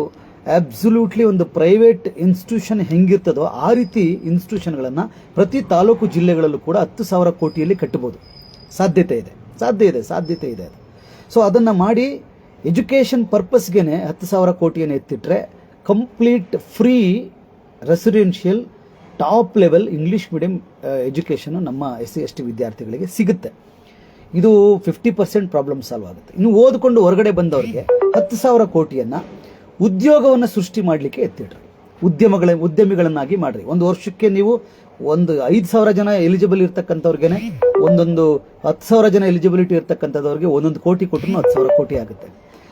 ಒಂದು ವರ್ಷಕ್ಕೆ 10,000 ಜನ, 20,000 ಜನ ಉದ್ಯಮಿಗಳಾದರೆ 5 ವರ್ಷದಲ್ಲಿ ಲಕ್ಷಾಂತರ ಜನ ಉದ್ಯಮಿಗಳಾಗ್ತಾರೆ. ಸರ್ಕಾರಿ ಕೆಲಸ ಸಿಗ್ತಾ ಇಲ್ಲ, ಡಿಗ್ರಿಗಳನ್ನ ಪಡ್ಕೊಂಡು ಆಚೆ ಬರ್ತಾರೆ. ಡಿಗ್ರಿಗಳನ್ನ ಆಚೆ ಪಡ್ಕೊಂಡು ಬಂದ ತಕ್ಷಣ ಅವರ ಯೋಗ್ಯತೆ, ಸಾಮರ್ಥ್ಯ, ಆಸಕ್ತಿಗೆ ಅನುಗುಣವಾಗಿ ಅವ್ರಿಗೆ ಉದ್ಯಮಿಗಳನ್ನಾಗಿ ಸೃಷ್ಟಿ ಮಾಡಲಿಕ್ಕೆ ನೀವು ಲೋನನ್ನು ಕೊಡ್ರಿ. ಧನ ಸಹಾಯ ಇಲ್ಲ, ಲೋನನ್ನೇ ಕೊಡ್ರಿ. ವಾಪಸ್ ನಾವು ಕಟ್ಟಲಿಕ್ಕೆ ಅದಕ್ಕೊಂದು ಸರಿಯಾದಂಥ ಪ್ರಾಸೆಸ್ಸನ್ನು ನಿಗದಿ ಮಾಡಿರಿ. ಅಂದರೆ ಒಬ್ಬನೂ ಕೂಡ ನಿರುದ್ಯೋಗಿ ಆಗಿರಬಾರ್ದು. ಮತ್ತೆ 3 ಲಕ್ಷ, 5 ಲಕ್ಷ, 8 ಲಕ್ಷ ಕೋಳಿ ಲೋನ್ ಕೊಡ್ತೀವಿ, ಕುರಿ ಸಾಕಾಣಿಕೆ ಮಾಡ್ತೀವಿ, ಇದೆಲ್ಲ ಬಿಟ್ಬಿಡ್ರಿ. ದೊಡ್ಡ ಬಿಸ್ನೆಸ್ ಮಾಡಲಿ ಈ SC/ST ಜನ. 1 ಕೋಟಿ 2 ಕೋಟಿ ಹಣವನ್ನು ಯಾವುದೇ ಕೊಲ್ಯಾಟ್ರಲ್ ಇಲ್ಲದೆ ಯೋಗ್ಯತೆ ಆಧಾರದ ಮೇಲೇ ಕೊಡ್ರಿ, ಜಿಲ್ಲೆಯ ಆಧಾರದ ಮೇಲೇ ಕೊಡ್ರಿ. ಒಂದು ಜಿಲ್ಲೆಗೆ ಇಷ್ಟು ಅಂತಾನೆ ಕೊಡ್ರಿ. ನೀವು 5 ವರ್ಷ ಅಲ್ಲ, 10 ವರ್ಷ ಅಲ್ಲ, 20 ವರ್ಷ ಇದನ್ನು ಮಾಡ್ತಾ ಹೋದಷ್ಟು ಒಂದೊಂದು ಏನು ಕ್ಷೇತ್ರಕ್ಕೆ ಒಂದು 20% ಹಣವನ್ನು ನಿಗದಿ ಮಾಡಿದ್ರೆ ಅದು ಹೆಂಗೆ ಬಡತನ ಉಳ್ಕೊಳ್ಳುತ್ತೆ ನಾವು ನೋಡೋಣ. 3ನೇದು ಭೂಮಿ ಮತ್ತು ಕೃಷಿ. ಮನೆ ಕಟ್ಟಿಸ್ಕೊಡೋಕ್ಕೆ, ಭೂಮಿ ಹಂಚಿಕೆ ಮಾಡಲಿಕ್ಕೆ ಕನಿಷ್ಠ ಒಂದು 5 ಎಕರೆ ಭೂಮಿಯನ್ನು ಭೂರಹಿತರಿಗೆ ಕೊಡ್ರಿ. ಭೂರಹಿತರನ್ನ ನೀವು ಪತ್ತೆ ಹಚ್ಚೋದು ಭಾಳ ಸುಲಭ. ಯಾರು ಕೊಡಬೇಕು ಅಂದರೆ ನೀವು ಪ್ರತಿ ಜಿಲ್ಲೆ ಇದೆ, ಜಿಲ್ಲಾಧಿಕಾರಿಗಳಿಂದ ತಹಸೀಲ್ದಾರ್ಗಳು RIಗಳಿರ್ತಾರೆ, RIಗಳು VIಗಳಿರ್ತಾರೆ. SC/STಗಳಿಗೆ ಯಾರ್ಯಾರು ಭೂಮಿ ಇಲ್ಲ ಬರ್ಕೊಂಡು ಬಾಪ ಅಂದರೆ ಅವನು ಒಂದು ಲಿಸ್ಟ್ ಮಾಡ್ಕೊಂಡು ಬರ್ತಾನೆ. ಆ ಸಮುದಾಯದವ್ರಿಗೆ ಹೇಳ್ರಿ, ಬರ್ಕೊಡ್ತಾರೆ ಅವರೇ. ಇದ್ದವ್ರೇನು ನಮ್ಗೆ ಬೇಕು ಅಂತ ಬರ್ಕೊಡಲ್ಲ ಅಂತ ಕಳ್ಳ ಒಬ್ರು ಇಬ್ರು ಸಿಕ್ಕೊಂಡ್ರೆ ಅವ್ರಿಗೆ ಶಿಕ್ಷೆ ಕೊಡ್ಸೋಣ. ಅದು ಕೂಡ ಕಾನೂನುಬದ್ಧವಾಗಿ ಆಗೋಗ್ಲಿ. ಭೂಮಿ ಇಲ್ಲದೆ ಇರ್ತಕ್ಕಂಥವ್ರನ್ನ ಪತ್ತೆ ಹಚ್ಚಲಿಕ್ಕೆ ನಿಮಗೆ 3 ತಿಂಗಳು ಟೈಮ್ ಸಾಕು. ಉತ್ತರ ಪ್ರದೇಶದಲ್ಲಿ ಇದನ್ನು ಮಾಡಿದ್ದಾರೆ. ಅದಕ್ಕೆ ನಾನು ಹೇಳ್ತಾ ಇದ್ದೀನಿ, ಯಾರಿಗೆ ಭೂಮಿ ಇಲ್ಲ ಈ ರಾಜ್ಯದಲ್ಲಿ, SC/STಗಳಿಗೆ ಯಾರಿಗೆ ಭೂಮಿ ಇಲ್ಲ, ಕೃಷಿ ಭೂಮಿ ಇಲ್ಲ, ಪತ್ತೆ ಹಚ್ಚಿ ನಿಮ್ಮದು ಎಷ್ಟು ಗೋಮಾಳ ಇದೆ ರಾಜ್ಯದಲ್ಲಿ ಅದನ್ನು ಲೆಕ್ಕ ತಗೊಂಡು ಅದನ್ನು 18% ಭೂಮಿ ನಮಗೂ ಹಂಚಿಕೆ ಆಗಬೇಕು. ಅಕಾರ್ಡಿಂಗ್ ಟು ಏನು ಬ್ಯಾಕ್ಲಾಗ್ ಬರೀ ಹುದ್ದೆಯಲ್ಲಿ ಮಾತ್ರ ಇಲ್ಲ, ಬ್ಯಾಕ್ಲಾಗ್ ಬರೀ ಉದ್ಯೋಗದಲ್ಲಿ ಮಾತ್ರ ಇಲ್ಲ, ಬ್ಯಾಕ್ಲಾಗು ಭೂಮಿಯಲ್ಲೂ ಇದೆ. ಭೂಮಿ ಕೊಡಬೇಕಾಗಿತ್ತು, ಕೊಟ್ಟಿಲ್ಲ. ಸರ್ಕಾರ ಎಲ್ಲಿ ಕೊಟ್ಟಿದ್ದೀರಿ ಭೂಮಿನ? ಅದೇನೋ ಭೂ ಒಡೆತನ ಯೋಜನೆ ಅಂತಿದೆ, 2 ಎಕರೆ ಕೊಡ್ತೀವಿ ಅಂತ. ಅದಕ್ಕೆ 10 ಲಕ್ಷ ಕೊಡ್ತೀವಿ ಅಂದರು, 15 ಲಕ್ಷ ಕೊಡ್ತೀವಿ ಅಂದರು, 20 ಲಕ್ಷ ಕೊಡ್ತೀವಿ ಅಂದರು. ಅದು ಎಷ್ಟು ಜನಕ್ಕೆ ಸಿಕ್ಕಿದೆಯೋ ಗೊತ್ತಿಲ್ಲ, ಎಲ್ಲೂ ಇಂಪ್ಲಿಮೆಂಟ್ ಆಗ್ತಾ ಇಲ್ಲ. ಎಷ್ಟೊಂದು ರಿಸ್ಟ್ರಿಕ್ಷನ್ಸ್. ಅದು ಯಾರು MLA ಹಿಂದೆನೇ ಓಡಾಡ್ತಾನೋ ಅವ್ರಿಗೊಬ್ಬರಿಗಿಬ್ಬರಿಗೆ ಮಾಡ್ಕೊಡ್ತಾ ಇದ್ದಾರೆ. ಅದಲ್ಲ, ನೀವು ಇಡೀ ರಾಜ್ಯದಲ್ಲಿ ಎಲ್ಲರದ್ದು ತೆರಿಗೆ ಹಣವನ್ನು ನೀವು ಪಡ್ಕೊಳ್ತಾ ಇರೋದ್ರಿಂದ, ಎಲ್ಲರ ಓಟಲ್ಲಿ ನೀವು ಸರ್ಕಾರ ಆಗಿರೋದ್ರಿಂದ, ನೀವು ಪ್ರತಿ ತಾಲೂಕು ಗ್ರಾಮಗಳಲ್ಲೂ ಕೂಡ ಎಷ್ಟು ಜನ ಭೂರಹಿತ SC/STಗಳಿದ್ದಾರೆ ಪತ್ತೆ ಹಚ್ಚಿ ಗೋಮಾಳವನ್ನು ಹಂಚಿರಿ. ಇಲ್ಲ ದೊಡ್ಡ ಭೂಮಾಲೀಕರಿಂದ ಭೂಮಿ ಇದೆ, ಆ ಭೂಮಿಯನ್ನು ನೀವು ಕೊಂಡುಕೊಂಡು ನೀವೇ ಸರ್ಕಾರದವರು ಅವ್ರಿಗೆ ಭೂಮಿಯನ್ನು ಕೊಡ್ರಿ. ಇದು ಸಾಧ್ಯ. ಉತ್ತರ ಪ್ರದೇಶದಲ್ಲಿ ಇದನ್ನು ಮಾಡಿದ್ದಾರೆ. ಆ ಕಾರಣಕ್ಕೆ ನಾನು ಹೇಳ್ತಾ ಇದ್ದೀನಿ, ಭೂಮಿ ಇಲ್ಲದವ್ರಿಗೆ ಭೂಮಿ ಹಂಚೋದು, ಮನೆ ಇಲ್ಲದವ್ರಿಗೆ ಮನೆ ಕೊಡೋದು.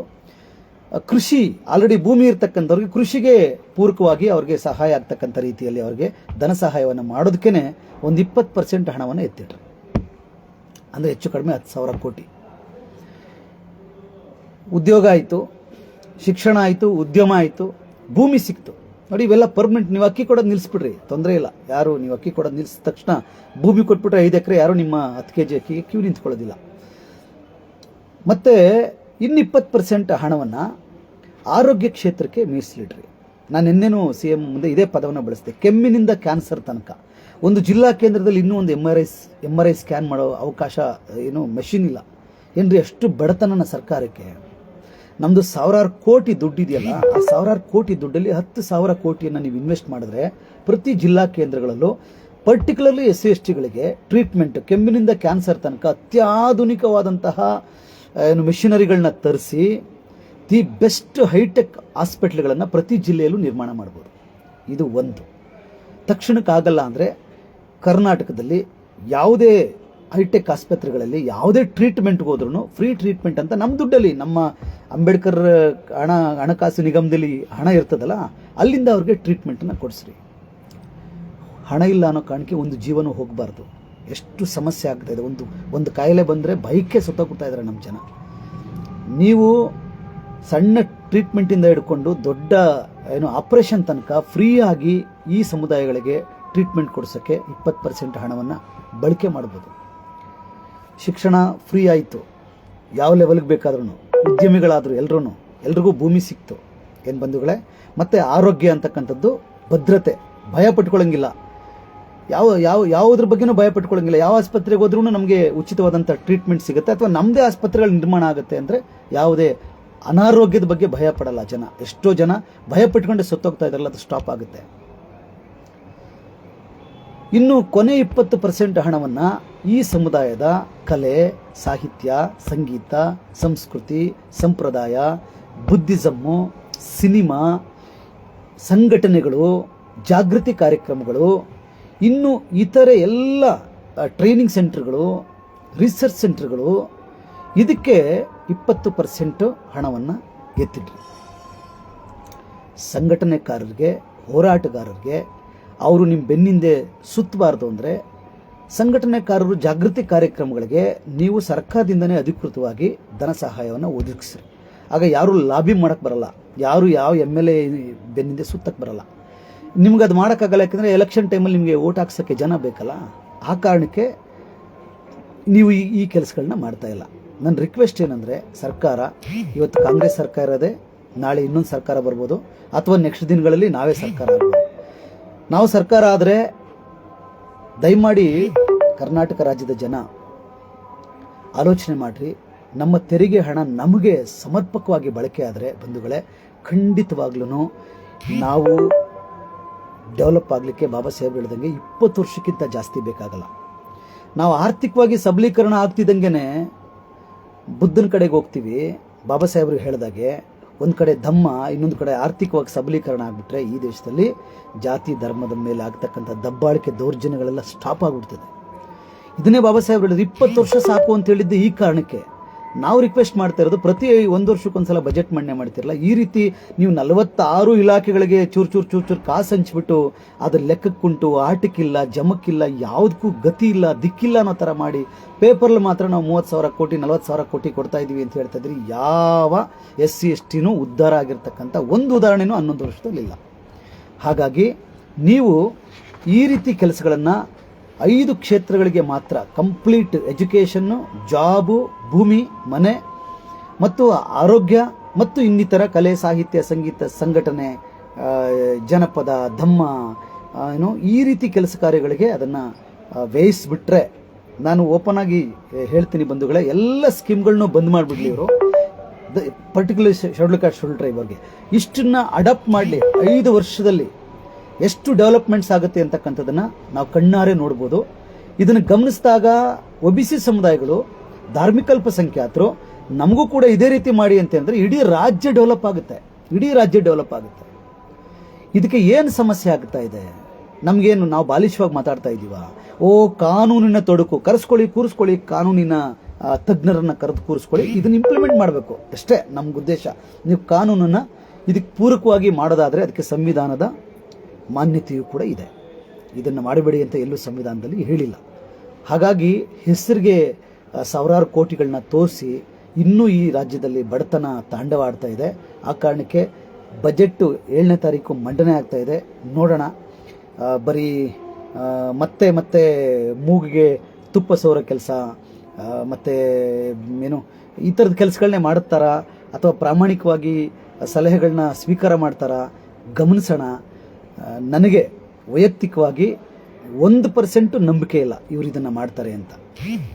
ಬಟ್ ನಮ್ಮ ಏನು ಜವಾಬ್ದಾರಿ ಇದು, ಇದನ್ನು ಹೇಳಬೇಕಾಗಿತ್ತು, ಯಾರು ಬಂದು ಹೇಳಬೇಕಾಗಿತ್ತು ಅಂತಾರಲ್ಲ. ಹಾಗಾಗಿ ಸಮುದಾಯದ ಪರವಾಗಿ ನಾವು ಹೋಗಿ ಕೆಲವರು ಮಾತಾಡಿದ್ದೀವಿ. ಅನೇಕ ಜನ ಇದನ್ನು ಇದು ಸರಿ ಅಂತ ಹೇಳಿದ್ದಾರೆ. ತುಂಬ ಜನರ ಉದ್ದೇಶನೂ ಕೂಡ ಇದೇ ಆಗಿತ್ತು. ಎಲ್ಲರೂ ಹೆಚ್ಚು ಕಡಿಮೆ ಒಕ್ಕೊರಲಲ್ಲಿ ಈ ರೀತಿಯ ಒಂದು ಉದ್ದೇಶವನ್ನು ಈ ರೀತಿಯ ಒಂದು ನಮ್ಮ ಜವಾಬ್ದಾರಿಯನ್ನು ಸರ್ಕಾರದ ಮುಂದೆ ಇಟ್ಟಿದ್ದೀವಿ. ಈ ಥರ ಜವಾಬ್ದಾರಿಯನ್ನು ನೀವು ನಿಭಾಯಿಸಿ ಅಂತ. ನಿಭಾಯಿಸಿದ್ರೆ ವೆಲ್ ಆ್ಯಂಡ್ ಗುಡ್. ಇಲ್ಲ ಅಂತ ಹೇಳಿದ್ರೆ ಖಂಡಿತವಾಗ್ಲೂ ನೀವೆಂಥ ನಾಟಕ ಆಡ್ತಾ ಇದ್ದೀರಿ, ಎಲೆಕ್ಷನ್ ಟೈಮಲ್ಲಿ ಎಂಥ ನಾಟಕ ಆಡ್ತೀರಿ, ಬಜೆಟ್ ಮಂಡನೆ ಟೈಮಲ್ಲಿ ಎಂಥ ನಾಟಕ ಆಡ್ತೀರಿ, ಯಾರೋ ಒಂದಷ್ಟು ಜನ ಓಡಾಡೋರಿಗೆ ಹೊಟ್ಟೆ ತುಂಬಿಸ್ಬಿಟ್ಟು ಇಡೀ ಸಮುದಾಯಕ್ಕೆ ಹೇಗೆ ಮೋಸ ಮಾಡ್ತಾ ಇದ್ದೀರಿ ಅಂತಕ್ಕಂಥದ್ದನ್ನು ನಾವು ಪ್ರತಿನಿತ್ಯ ಹಳ್ಳಿಗಳಿಗೆ, ತಾಲೂಕುಗಳಿಗೆ, ಜಿಲ್ಲೆಗಳಿಗೆ ಯಾವ ರೂಪದಲ್ಲಿ ಸಾಧ್ಯ ಆ ರೀತಿಯಲ್ಲಿ ಜಾಗೃತಿ ಮೂಡಿಸಿ ಇಂದಲ್ಲ ನಾಳೆ ಬಾಬಾ ಸಾಹೇಬ್ ಅಂಬೇಡ್ಕರ್ ಅವರ ಆಶಯದ ಮೇಲೆ ಅದೇ ವಿಧಾನಸೌಧದಲ್ಲಿ ಅಂಬೇಡ್ಕರ್ ವಾದ ರೂಲ್ ಮಾಡುವಂಥ ದಿನವನ್ನು ನೀವೇ ಕಣ್ಣಾರೆ ನೋಡ್ತೀರಿ. ಅದಕ್ಕೆ ಪೂರಕವಾದಂಥ ವಾತಾವರಣ ಇಡೀ ರಾಜ್ಯದಲ್ಲಿ ನಿರ್ಮಾಣ ಆಗುತ್ತೆ. ಮತ್ತು ನಾನು ಇಷ್ಟೆಲ್ಲವನ್ನು ಹೇಳೋಕ್ಕೆ ಮುಂಚೆ ಸಮಸ್ತ ಅಂಬೇಡ್ಕರ್ವಾದಿ ಬೌದ್ಧರ ಪರವಾಗಿ ಒಂದು ಬೌದ್ಧ ಅಭಿವೃದ್ಧಿ ನಿಗಮ ಆಗಬೇಕು ಅಂತಕ್ಕಂಥ ಮಾತನ್ನು ಭಾಳ ಸ್ಪಷ್ಟವಾಗಿ ಮುಖ್ಯಮಂತ್ರಿಗಳಿಗೆ ಮತ್ತು ನಮ್ಮ ಸಮಾಜ ಕಲ್ಯಾಣ ಇಲಾಖೆಯ ಸಚಿವರುಗಳಿಗೆ ಭಾಳ ಸ್ಪಷ್ಟವಾಗಿ ಅದನ್ನು ಹೇಳಿದ್ವಿ. 2018 ಕರ್ನಾಟಕ ಬೌದ್ಧ ಸಮಾಜ 2 days ನ್ಯಾಷನಲ್ ಕಾನ್ಫರೆನ್ಸ್ ಮಾಡಿದಾಗಿಂದ ಹಿಡ್ಕೊಂಡು ಅದರದ್ದು ಡಿಮ್ಯಾಂಡ್ ಮಾಡ್ತಾನೆ ಇದ್ದೀವಿ. ಇತ್ತೀಚೆಗೆ ನಮ್ಮ ಬಂತೇಜಿಯವರು, ಬೋಧಿದತ್ತ ಬಂತೇಜಿಯವರು ಮತ್ತು ಇಡೀ ಬಂತೆಗಳ ಟೀಮ್ ಒಂದು ಸನ್ನತಿಯಿಂದ ಪಾದಯಾತ್ರೆನೇ ಮಾಡಿ ಅದೇ ಸಮಾಜ ಕಲ್ಯಾಣ ಇಲಾಖೆಯ ಸಚಿವರಿಗೆ ಮೆಮೊರಂಡಮ್ನು ಕೂಡ ಕೊಟ್ಟಿದ್ದಾರೆ. ನಿನ್ನೆನೂ ಕೂಡ ನಾನು ಅದನ್ನು ರಿಪೀಟ್ ಮಾಡಿ ಅವ್ರಿಗೆ ಮನದಟ್ಟಾಗೋ ರೀತಿಯಲ್ಲಿ ಹೇಳಿದ್ದೀನಿ. ಬೌದ್ಧ ಅಭಿವೃದ್ಧಿ ನಿಗಮವನ್ನು ಸ್ಥಾಪನೆ ಮಾಡಿ ನಮ್ಮದೇ SC/ST TSP ಹಣದಲ್ಲಿ 1,000 ಕೋಟಿಯನ್ನು ಬುದ್ಧ ಧಮ್ಮದ ಪ್ರಚಾರ ಮತ್ತು ಪ್ರಚಾರದ ಕಾರಣಕ್ಕೆ ಅದನ್ನ ಎತ್ತಿಡ್ರಿ ಅಂತ ಹೇಳಿದ್ದೀವಿ, ಮೀಸಲಿಡ್ರಿ ಅಂತಲೂ ಹೇಳಿದ್ದೀವಿ. 7ನೇ ತಾರೀಕು ಇದು ಆಗುತ್ತೆ, ಏನು ಬಜೆಟ್ ಮಂಡನೆ ಆಗುತ್ತೆ. ಅದ್ರ ಒಳಗಡೆ ನಾನು ರಿಕ್ವೆಸ್ಟ್ ಮಾಡೋದೇನು ಅಂದರೆ, ನೋಡಿ, ಏನೇ ಆದ್ರೂ ನಾವು ಸಾರ್ವಜನಿಕರು, ನಮಗೆ ವೋಟ್ ಹಾಕುವಷ್ಟು ಮಾತ್ರ ಅರ್ಹತೆ ಇದೆ ಮತ್ತು ಜಾಗೃತಿ ಮೂಡಿಸ್ಬೋದು. ಬಟ್ ನಮ್ಮ ಹತ್ರ ಪವರ್ ಇಲ್ಲ. ನಾವು ಇದನ್ನು ಮಾಡಿ ಅಂತ ಹೇಳ್ಬೋದು. ಒಬ್ಬ ಪ್ರಜೆಯಾಗಿ, ಒಬ್ಬ ನಾಗರಿಕನಾಗಿ, ಅಥವಾ ಒಂದು ಸಮುದಾಯದ ಪ್ರತಿನಿಧಿಯಾಗಿ, ಒಂದು ಪಕ್ಷದ ಪದಾಧಿಕಾರಿಯಾಗಿ ಹೇಳೋದಕ್ಕೂ, ಪವರ್ ಇದ್ದವರು ಹೇಳೋದಕ್ಕೂ ಲಾಟ್ ಆಫ್ ಡಿಫ್ರೆನ್ಸ್ ಇದೆ. ಮತ್ತು ಇದನ್ನು ಹೀಗೀಗೆ ಮಾಡಿ ಅಂತ ಹೇಳಲಿಕ್ಕೆ ಕರ್ನಾಟಕದಲ್ಲಿ ವಿಶೇಷವಾಗಿ ಏನು SC/ST ಮೀಸಲು ಕ್ಷೇತ್ರಗಳಿಂದ ಗೆದ್ದಿದ್ದಾರಲ್ಲ MP MLAಗಳು, ಪರ್ಟಿಕ್ಯುಲರ್ಲಿ MLAಗಳು, ನೀವು ಮನಸ್ಸು ಮಾಡಿದ್ರೆ ಇದನ್ನು ಖಂಡಿತ ಮಾಡಿಸ್ಬೋದು. ನೀವು ಪ್ರತಿನಿಧಿಸ್ತಕ್ಕಂಥ ರಿಸರ್ವ್ ಕಾನ್ಸ್ಟಿಟ್ಯೂನ್ಸಿಗಳಲ್ಲಿ ಗೌರ್ಮೆಂಟ್ ಸ್ಕೂಲ್ಗಳ ಕಥೆ ಏನು, ಗೌರ್ಮೆಂಟ್ ಆಸ್ಪತ್ರೆಗಳ ಕಥೆ ಏನು, ಅಲ್ಲಿ ರಸ್ತೆಗಳ ಕಥೆ ಏನು, ಅಲ್ಲಿ ದಲಿತರ ಪರಿಸ್ಥಿತಿ ಏನು, ಅವ್ರ ಊಟದ ಕಥೆ ಏನು, ಬಟ್ಟೆ ಕಥೆ ಏನು ದಿನನಿತ್ಯ ನೋಡ್ತೀರಿ. ಎಲೆಕ್ಷನ್ ಟೈಮಲ್ಲಿ ನೋಡಿದ್ದೀರಿ. ಅವ್ರನ್ನ ಜೆನ್ಯೂನ್ ಆಗಿ ಮೇಲೆತ್ತಬೇಕು ಅಂತಕ್ಕಂಥ ಕಾರಣಕ್ಕೇ ನಿಮಗೆ ರಿಸರ್ವೇಷನ್ ಕೊಟ್ಟು ಬಾಬಾ ಸಾಹೇಬ್ ಅಂಬೇಡ್ಕರ್ ಅವರು ನಿಮಗೆ ಅಲ್ಲಿ ಸೀಟ್ ಸಿಗೋ ಥರ, ಟಿಕೆಟ್ ಸಿಗೋ ಥರ ಮಾಡಿ ಇವತ್ತು ನೀವು MLAಗಳಾಗಿರೋದು, ಮಿನಿಸ್ಟ್ರುಗಳಾಗಿರೋದು. ಇದನ್ನು ನಾವು ಕೇಳೋದಲ್ಲ. ಆ್ಯಕ್ಚುಲಿ ನಿಮ್ಮ ಕೆಲಸನೇ ಅದಾಗಿರಬೇಕು. ನೀವು ಒಳಗಡೆ ಇರೋದೇ ನಮ್ಮೆಲ್ಲರ ಪ್ರತಿನಿಧಿಗಳಾಗಿ, ನೀವು ಯಾವುದೇ ಪಾರ್ಟಿಯವರಾಗಿರಿ, ನಿಮಗೆ ಟಿಕೆಟ್ ಸಿಕ್ಕಿರೋದೇ ನೀವು SC/ST ಅಂತ, ನೀವು ಗೆದ್ದಿರೋದೇ ನೀವು SC/ST ಅಂತ, ನಿಮ್ಮನ್ನ ಮಿನಿಸ್ಟ್ರು ಮಾಡಿರೋದೇ ನೀವು SC/ST ಅಂತ. ಸಮುದಾಯದ ಹೆಸರು ಹೇಳ್ಕೊಂಡು ಟಿಕೆಟ್ ಗಿಟ್ಟಿಸ್ಕೊಂಡು, ಸಮುದಾಯದ ಹೆಸರು ಹೇಳ್ಕೊಂಡು ಗೆದ್ದುಕೊಂಡು, ಸಮುದಾಯದ ಹೆಸರು ಹೇಳ್ಕೊಂಡು ಮಿನಿಸ್ಟ್ರಿಗಿರಿ ತಗೊಂಡು, ಸ್ಥಾನಮಾನಗಳನ್ನ ತಗೊಂಡು ನೀವು ಒಳಗಡೆ ಕೂತ್ಕೊಂಡು ವಿಧಾನಸೌಧದಲ್ಲಿ ನೀವು ಮಾತಾಡಲಿಲ್ಲ ಅಂದರೆ ಖಂಡಿತವಾಗ್ಲೂ ನೀವು ಬಾಬಾ ಸಾಹೇಬ್ ಅಂಬೇಡ್ಕರ್ಗೆ ದ್ರೋಹ ಮಾಡ್ತಾ ಇದ್ದೀರಿ, ಸಂವಿಧಾನಕ್ಕೆ ದ್ರೋಹ ಮಾಡ್ತಾ ಇದ್ದೀರಿ, ಸಮುದಾಯಗಳಿಗೆ ದ್ರೋಹ ಮಾಡ್ತಾ ಇದ್ದೀರಿ ಅಂತಕ್ಕಂಥದ್ದು ನಿಶ್ಚಿತ ಇದೆ. ಇದನ್ನು ಹೇಳ್ಕೊಂಡೇ ಬರ್ತಾ ಇದ್ದೀವಿ. ನಿಮಗೆ ಕೋಪ ಬಂದಾದ್ರೂ ಈ ಕೆಲಸವನ್ನು ದಯವಿಟ್ಟು ಮಾಡಿರಿ. ಇದೇನು ಇವರು ಈ ಥರ ಹೇಳ್ತಾ ಇದ್ದಾರಲ್ಲ, ಏನು ನಿಮಗೆ ನಾಚಿಕೆ ಮಾನ ಮರ್ಯಾದೆ ಇಲ್ವಾ, ನಿಮಗೆ ಅಂಬೇಡ್ಕರ್ ಬಗ್ಗೆ ಗೌರವ ಇಲ್ವಾ ಅಂತ ಬೈತಾರಲ್ಲ ಈ ಸಮುದಾಯ ಅನ್ನೋ ಕಾರಣಕ್ಕಾದ್ರೂ ನೀವು ಒಳಗಡೆ ಯಾಕೆ ಕೂತಿದ್ದೀರಿ, ಯಾವ ಕಾರಣಕ್ಕೆ ನೀವು ಕೂತಿದ್ದೀರಿ ಅನ್ನೋದನ್ನಾರು ಆಲೋಚನೆ ಮಾಡಿ ದಯವಿಟ್ಟು ಕೇಳ್ರಿ. ಇಲ್ಲಾಂದರೆ ಬಂಧುಗಳೇ, ಇಂಥ MLAಗಳನ್ನು, ನಾಲಾಯಕ್ MLAಗಳನ್ನು, ಸಮುದಾಯದ ಬಗ್ಗೆ ಕಿಂಚಿತ್ತು ಕಾಳಜಿ ಇಲ್ಲದೆ 108 ಮೆಮೊರಂಡಮ್ಗಳು ಕೊಟ್ಟು 100 ಸಲ ಬಾಯಿ ಬಡ್ಕೊಂಡ್ರು ಅವ್ರು ಇಷ್ಟ ಬಂದಂಗೆ ಮಾಡ್ತಾ ಇರೋರ ಕಿತ್ತು ಬಿಸಾಕಿ ಬಾಬಾ ಸಾಹೇಬ್ ಅಂಬೇಡ್ಕರ್ ವಾದಿಗಳನ್ನು ಹಣ ಇಸ್ಕೊಳ್ಳದೆ, ಹೆಂಡ ಇಸ್ಕೊಳ್ಳದೆ ಗೆಲ್ಲಿಸಿ ಕಳಿಸ್ರಿ ಅಂತ ನಾನು ರಿಕ್ವೆಸ್ಟ್ ಮಾಡ್ಕೊಳ್ತಾ, ಈ SC/ST TSP ಸ್ಕೀಮ್ ಚೆನ್ನಾಗಿದೆ, 1 ರೂಪಾಯಿನೂ ಜನಗಳಿಗೆ ತಲುಪ್ತಾ ಇಲ್ಲ. ಇದು ತಲುಪುವಂತಾಗಲಿ. ನಾವು ಸಾಧ್ಯ ಆದರೆ 7ನೇ ತಾರೀಕು ಮುಂಚೆ ಕರ್ನಾಟಕ ರಾಜ್ಯದಲ್ಲಿ SC/ST TSP ಹಣವನ್ನು ಈ ರೀತಿಯಲ್ಲೇ ಬಳಕೆ ಮಾಡಬೇಕು ಅಂತಕ್ಕಂಥವ್ರು ಇದ್ದರೆ, ಆ ಥರದಲ್ಲಿದ್ದರೆ ಒಂದು ರೌಂಡ್ ಟೇಬಲ್ ಕಾನ್ಫರೆನ್ಸ್ ಥರ ಮಾಡಿ ಅಲ್ಲಿಂದನೂ ಕೂಡ ಒಂದು ಮೆಮೊರಂಡಮ್ನ ತಯಾರು ಮಾಡಿ ವಿಶೇಷವಾಗಿ ಪರ್ಟಿಕ್ಯುಲರ್ ಆಗಿ ಮುಖ್ಯಮಂತ್ರಿಗೆ ಹೋಗಿ ಮತ್ತೊಮ್ಮೆ ಮನವರಿಕೆ ಮಾಡ್ತಕ್ಕಂಥ ಕೆಲಸವನ್ನು ನಾವು ಸಮಾನ ಚಿಂತಕರು ಮಾಡೋಣ. ಈ ಕೆಲಸವನ್ನು ನಾವು ಅಧಿಕಾರಕ್ಕೆ ಬರೋ ತನಕ ಯಾರು ಅಧಿಕಾರದಲ್ಲಿ ಇರ್ತಾರೋ ಅವ್ರು ಕುತ್ತಿಗೆ ಪಟ್ಟಿ ಹಿಡಿದು ಕೆಲಸ ಮಾಡಿಸ್ಬೇಕಾಗಿರ್ತಕ್ಕಂಥದ್ದು ನಾಗರಿಕರಾದಂಥ ನಮ್ಮೆಲ್ಲರ ಜವಾಬ್ದಾರಿ ಮತ್ತು ನಮ್ಮೆಲ್ಲರ ಕರ್ತವ್ಯ ಆಗಿದೆ. ಹಾಗಾಗಿ ಇದು ಬೇಡಿಕೆ ಅಲ್ಲ, ಇದು ಭಿಕ್ಷೆನೂ ಅಲ್ಲ, ಇದು ನಾವು ಮಾಡ್ತಾ ಇರ್ತಕ್ಕಂಥ ಆಗ್ರಹ ಮತ್ತು ಎಚ್ಚರಿಕೆ. ನೀವು ಮಾಡ್ರಿ, ಇದನ್ನು ನೀವು ಮಾಡಲಿಲ್ಲ ಅಂದರೆ ಕುರ್ಚಿ ಖಾಲಿ ಮಾಡಿರಿ, ನಾವು ಮಾಡ್ತೀವಿ. ಕುರ್ಚಿ ನೀವು ಖಾಲಿ ಮಾಡಲ್ಲ. ಈ ಜನ, ಪ್ರಜ್ಞಾವಂತ ಜನ, ಇವತ್ತಲ್ಲ ನಾಳೆ ನಿಮ್ಮ ಕುರ್ಚಿ ಖಾಲಿ ಮಾಡಿಸ್ತಾರೆ. ನಾವು ಆ ಕೆಲಸವನ್ನು ಮಾಡುವಂಥ ಒಂದು ಜವಾಬ್ದಾರಿಯನ್ನು ಹೊತ್ಕೊಳ್ತೀವಿ ಅಂತ ಹೇಳ್ತಾ, ಮುಂದಿನ ಬಜೆಟ್ ಆಗೋಕ್ಕೆ ಮುಂಚೆ ಇಡೀ ರಾಜ್ಯದಾದ್ಯಂತ ಈ ರೀತಿಯ ಕೂಗೆದ್ದೇಳಿ ಎಲ್ಲ ಇಲಾಖೆಗಳಿಗೆ ಹಣ ಕೊಡೋದನ್ನ ಸ್ಟಾಪ್ ಮಾಡಿರಿ. ಕೇವಲ 5 ಪ್ರಮುಖ ಕ್ಷೇತ್ರಗಳಿಗೆ ಕಣ್ಣಿಗೆ ಕಾಣಿಸುವಂಥ ರೀತಿಯಲ್ಲಿ ಶಿಕ್ಷಣಕ್ಕೆ, ಉದ್ಯೋಗ ಉದ್ಯಮಕ್ಕೆ, ಭೂಮಿ ಮತ್ತು ಮನೆ ಹಂಚಿಕೆ ಮತ್ತು ಆರೋಗ್ಯ ಕ್ಷೇತ್ರಕ್ಕೆ ಮತ್ತು ಇನ್ನುಳಿದಂತಹ ಸಂಘಟನೆ, ಸಾಹಿತ್ಯ, ಸಂಗೀತ, ಸಿನಿಮಾ ಈ ರೀತಿಯ ಕೆಲಸಗಳಿಗೆ 5 ಕಾರಣಗಳಿಗೆ ಮಾತ್ರ ಹಣವನ್ನು ಖರ್ಚು ಮಾಡೋದ್ರ ಮೂಲಕ ತುಂಬ ಏನು ಗುರುತರವಾದಂಥ ಬದಲಾವಣೆಯನ್ನು ಬಯಸ್ಬೋದು ಅಂತಕ್ಕಂಥ ರೀತಿಯಲ್ಲಿ ದಯವಿಟ್ಟು ಪ್ರತಿಯೊಬ್ಬರೂ ಎಲ್ಲ ರಾಜ್ಯದ ಎಲ್ಲ ಸಂಘಟನೆಗಳ ಮುಖಂಡರುಗಳು, ಕಾರ್ಯಕರ್ತರುಗಳು, ಚಿಂತಕರು ಮತ್ತು ಸಾಮಾನ್ಯ ಧೀಮಂತ ವ್ಯಕ್ತಿಗಳು ಕೂಡ ಇದ್ರ ಬಗ್ಗೆ ಮಾತಾಡ್ರಿ. ನಿಮ್ಮ ಲೋಕಲ್ MLAಗಳಿಗೆ ಹೋಗಿ ಮಾತಾಡ್ರಿ, ಇದು ಸರಿ ಇದೆ, ಇದನ್ನು ಮಾಡಿಸ್ರಿ, ಇದನ್ನು ಇಂಪ್ಲಿಮೆಂಟ್ ಮಾಡಿಸ್ರಿ ಅಂತ ಹೇಳ್ರಿ. ನೀವೆಲ್ಲರೂ ಮನಸ್ಸು ಮಾಡಿದ್ರೆ ಖಂಡಿತವಾಗ್ಲೂ ಈ ಬಜೆಟಲ್ಲೇ ಇದನ್ನು ಮಾಡಿಸ್ಲಿಕ್ಕೆ ಸಾಧ್ಯ ಇದೆ. ಇದು ಭಾಳ ಸೀರಿಯಸ್ ಆದಂಥ ವಿಚಾರ. ಇದನ್ನು ಬಿಟ್ಟು ಇವರು ಆ ಸ್ಕೀಮ್ಗೆ ಒಂದಷ್ಟು ಸ್ವಲ್ಪ, ಈ ಸ್ಕೀಮ್ ಒಂದಷ್ಟು ಸ್ವಲ್ಪ ದುಡ್ಡು ಕೊಟ್ಟು ಮತ್ತೆ ಅದು ಕಣ್ಣು ಕಾಣದೇ ಇರೋ ಥರ ಮಾಡಿದ್ರೆ ಮತ್ತೆ ವೇಸ್ಟ್ ಆಗುತ್ತೆ. ಇದು ವಿಶೇಷವಾಗಿ ದಲಿತರು ಬಯಸಿ ತಂದುಕೊಂಡಿರ್ತಕ್ಕಂಥ ಸರ್ಕಾರ, ಓಟ್ ಹಾಕಿ ಗೆಲ್ಲಿಸ್ಕೊಂಡಿರ್ತಕ್ಕಂಥ ಸರ್ಕಾರ. ದಯಮಾಡಿ ದಲಿತ ಸಂಘಟನೆಗಳವರು ಈ ಪಕ್ಷಕ್ಕೆ ಓಟ್ ಹಾಕಿ ಟೊಂಕ ಕಟ್ಟಿ ನಿಂತುಕೊಂಡು ಓಟ್ ಹಾಕ್ಸಿದಂಥವ್ರಾದ್ರೂ ನಿಮ್ಮ ಕ್ಷೇತ್ರದ MLAಗಳಿಗೆ ಮಾತಾಡಿ. ಇಲ್ಲಾಂದರೆ ಈ ಹಣ ಇದೆಯಲ್ಲ, ಇದು ಯಾರಿಗೋ ಕಮಿಷನ್ಗೋ ಯಾರ್ದೋ ಮನೆ ಸೇರ್ಕೋತಾ ಇದೆ, ಸಾವಿರಾರು ಕೋಟಿ. ಇದನ್ನ ತಡಿಬೇಕು ಅಂದರೆ ಅಂಬೇಡ್ಕರ್ ಹಣಕಾಸು ನಿಗಮ ಸ್ಥಾಪನೆ ಆಗಲಿ, ಒಟ್ಟು SC/ST TSP ಹಣ ಆ ಬ್ಯಾಂಕ್ಗೆ ವರ್ಗಾವಣೆ ಆಗಲಿ, ಅಲ್ಲಿಂದ ಈ 5 ಇಲಾಖೆ, ಈ 5 ಕ್ಷೇತ್ರಗಳಿಗೆ ಮಾತ್ರ ಖರ್ಚಾಗಲಿ. ಇದನ್ನು 5 ವರ್ಷ ಎಕ್ಸ್ಪೆರಿಮೆಂಟ್ ಆಗಿ ಮಾಡ್ರಿ. ವರ್ಕೌಟ್ ಆಗಲಿಲ್ಲ ಅಂದರೆ ನೀವು ಹಳೇ ಸ್ಟೈಲ್ನೇ ಮುಂದುವರಿಸ್ರಿ. ಅಟ್ಲೀಸ್ಟ್ ಎಕ್ಸ್ಪೆರಿಮೆಂಟ್ ಆಗಿ 5 ವರ್ಷಗಳ ಕಾಲ ಇದನ್ನು ಮಾಡ್ರಿ ಅಂತ ನಾನು ಸರ್ಕಾರಕ್ಕೆ ಮತ್ತೊಮ್ಮೆ ಆಗ್ರಹಿಸ್ತಾ, ಇದಕ್ಕೆ ತಾವೆಲ್ಲರೂ ದನಿಗೂಡಿಸಿ ಅಂತ ತಮ್ಮಲ್ಲಿ ಕೇಳ್ಕೊಳ್ತಾ, ಇಷ್ಟೊತ್ತು ನನ್ನ ಮಾತನ್ನು ಭಾಳ ತಾಳ್ಮೆಯಿಂದ, ಪ್ರೀತಿಯಿಂದ, ಗೌರವಯುತವಾದ ಕೇಳಿಸ್ಕೊಂಡಂಥ ಎಲ್ಲ ಗೌರವಾನ್ವಿತ ಬಂಧುಗಳಿಗೂ ಜೈ ಭೀಮ್ ವಂದನೆಗಳನ್ನ ತಿಳಿಸ್ತೀನಿ. ಜೈ ಭೀಮ್, ನಮ ಬುದ್ಧಾಯ. Thank you so much.